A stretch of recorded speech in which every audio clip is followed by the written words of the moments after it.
Welcome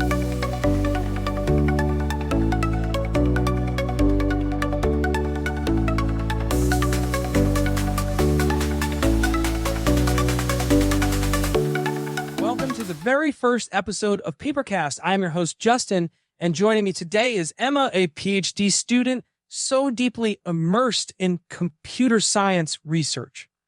So how are you doing? So Emma? Hi, Justin. I am doing great. So excited to dive into our first paper.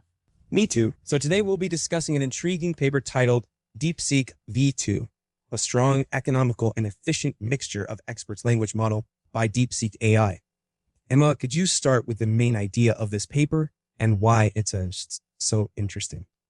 Sure. So Justin, DeepSeek-V2 presents a mixture of experts like Mo language model that balances strong performance with economical training and efficient inference. It has 236 billion total parameters, but only 21 billion are activated for each token. So the model also supports a context length of up to 128K tokens. That's just pretty impressive. Let's get into the specifics. How does the multi-head latent attention MLA architecture compress the key kind of value cave living into a pretty latent vector? The MLA employs low-rank key-value joint compression. It basically compresses the keys and values into a smaller latent vector using down projection and up projection matrices. This significantly reduces the KIV7 size during inference, which actually in turn boosts efficiency. That sounds pretty efficient. Now, what are the main benefits of using DeepSeek-Mo? The DeepSeek-Mo architecture enables training of really strong models at lower cost through sparse computation.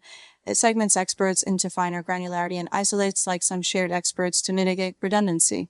So this architecture really outperforms conventional architectures like Gouchard in terms of performance and cost. Economical training is so crucial. Speaking of which, how does DeepSeek-V2 achieve such economical training like cost? DeepSeek-V2 activates fewer parameters per token and employs sparse computation. This reduces the required flops and consequently, so the GPU is needed for training. Additionally, the architecture includes optimizations for operator and communication efficiency, achieving a high model flops utilization like MFU. That's a pretty significant cost saving.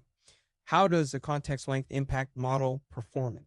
The context link actually plays a vital role in model performance, especially for tasks like requiring long-term dependencies.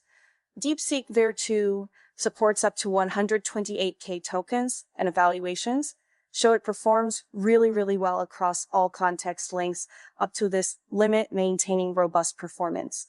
Supporting such a really long context is quite a feat.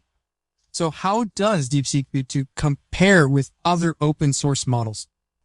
DeepSeek-V2 outperforms so many open source models despite activating fewer parameters.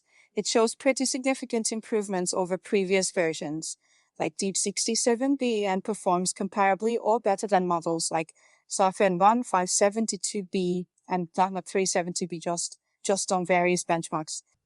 That's a pretty strong endorsement. What role does Supervised? So fine-tuning Serif play in DeepSeek-V2. Supervised fine-tuning really helps in refining the model on specific tasks. So for DeepSeek-V2, Serif involves using a large dataset to improve the model as performance on tasks like math and code. So this additional training phase really significantly boosts the model as capabilities in these areas. Great. And so how does reinforcement learning RL enhance DeepSeek-V2's performance? RL so further aligns the model with human preferences. DeepSeek-V2 employs group relative policy optimization like GARPO, which forgoes a critic model and uses group scores for baseline estimation. This two-stage RL process, just focusing on reasoning and human preference alignment, unlocks the model full potential for generating satisfactory and accurate responses. That's quite comprehensive.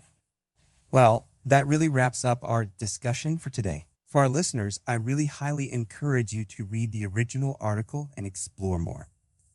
So the link is in the show notes. Go like infinity and beyond. Thanks for having me, Justin. So this was a great discussion. Absolutely. So thank you, Emma, and thanks to our audience for tuning in. This podcast was generated by AI using chat sets and is always for research purposes only. See you next time.